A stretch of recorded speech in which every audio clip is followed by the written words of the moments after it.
수면 마취 안내. 안녕하십니까? 본 영상물은 수면 마취의 개념과 목적, 절차와 주의사항 등에 대해 설명드리기 위해 제작되었습니다. 이어지는 내용을 참고하셔서 안전한 마취가 이루어질 수 있도록 협조해 주시기 바랍니다. 마취의 목적과 효과.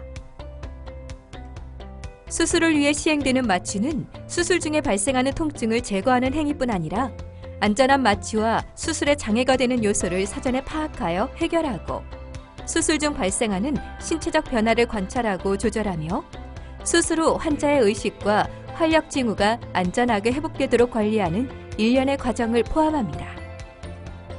마취는 크게 환자의 전신을 마취시키는 전신 마취와 신체의 일부분을 마취시키는 부위 마취로 구분되는데 수면 마취는 일종의 전신 마취에 해당합니다.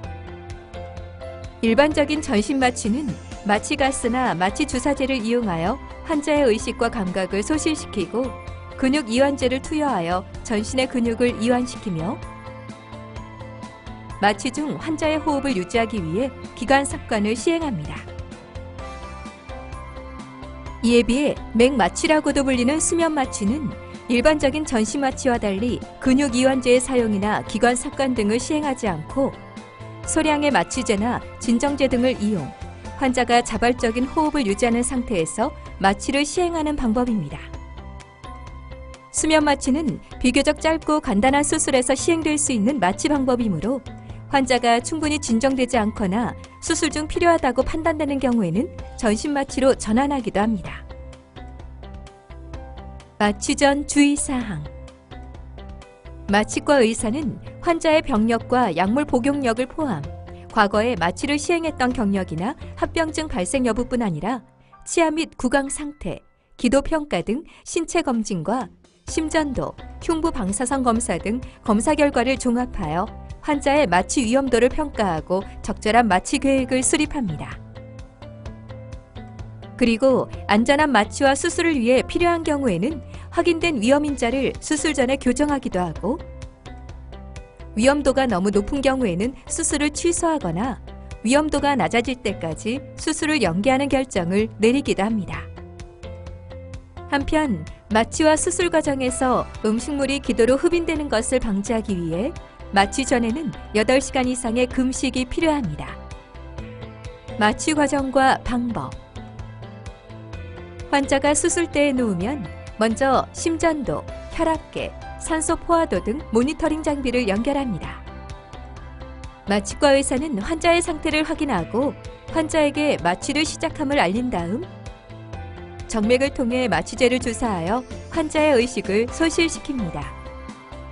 마취과 의사는 마스크 등을 통해 산소를 공급하면서 환자의 기도를 유지시키고 환자의 폐 속으로 공급되는 마취가스의 농도나 주입되는 정맥 마취제를 조절하여 마취를 유지합니다. 마취가 유도되고 나면 외과 의사는 수술에 필요한 자세로 환자의 몸을 고정하고 수술 부위를 소독한 다음 수술을 시작합니다. 수술이 끝날 무렵 마취과 의사가 마취가스나 정맥 마취제의 주입을 차단하면 환자는 서서히 마취에서 깨어납니다. 회복실에서는 환자의 의식이 회복되고 호흡과 혈압, 맥박 등이 안정될 때까지 관찰하다가 환자가 충분히 회복된 것이 확인되면 회복실 퇴실 기준에 따라 병동으로 이송됩니다. 한편 수술 후 환자의 상태가 위중하거나 인공호흡기 사용 또는 지속적인 감시가 필요한 경우에는 중환자실로 이송될 수 있습니다. 마취 후 주의사항.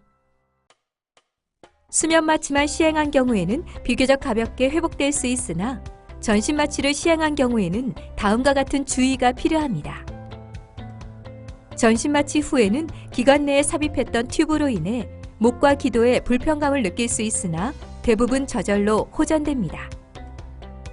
한편 전신 마취를 하고 있는 동안에는 환자의 호흡이 전적으로 인공호흡기에 의존하게 되므로 이 과정에서 가래 등에 의해 기관지가 막힐 경우 폐포 속의 공기가 혈액 속으로 흡수되면서 폐포가 허탈되는 무기폐가 발생할 수 있으며 여기에 세균이 증식하면서 폐렴으로 진행할 수도 있습니다.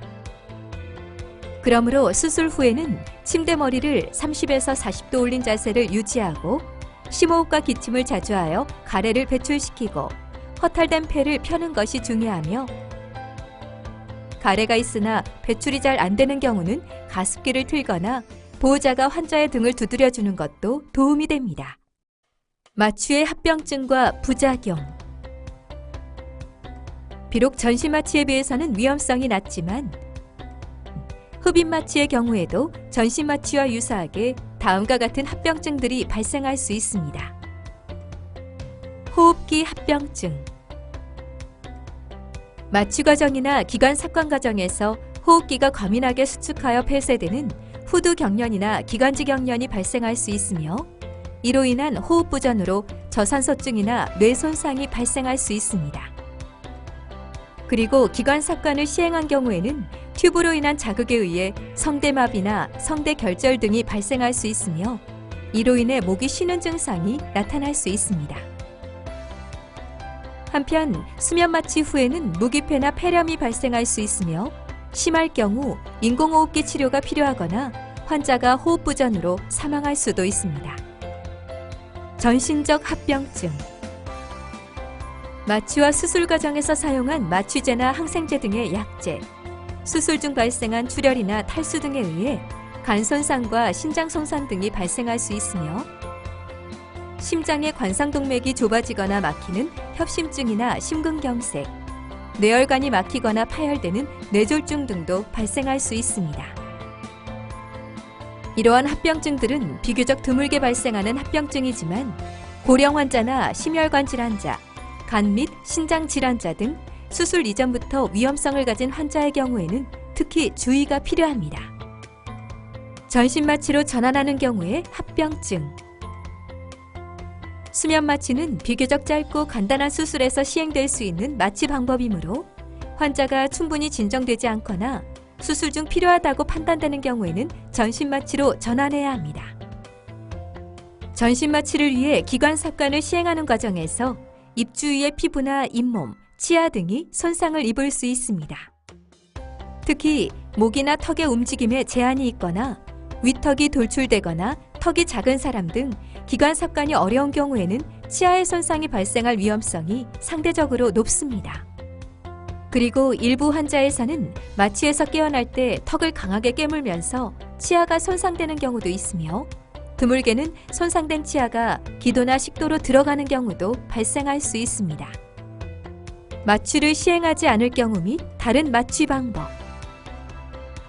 이상의 합병증 위험이 존재함에도 불구하고 마취를 시행하지 않고 수술을 진행할 수는 없습니다. 수면 마취를 시행하지 않을 경우에는 전신 마취나 척추 마취, 경막외 마취, 국소 마취 등을 고려할 수 있으나 각각의 마취 방법에 대한 한계점과 장단점이 존재하기 때문에 마취과 의사는 환자의 상태와 각 마취의 장단점을 종합적으로 고려하여 최선의 마취 방법을 선택합니다. 지금까지 수면 마취의 개념과 목적, 절차와 주의사항에 대해 말씀드렸습니다. 감사합니다.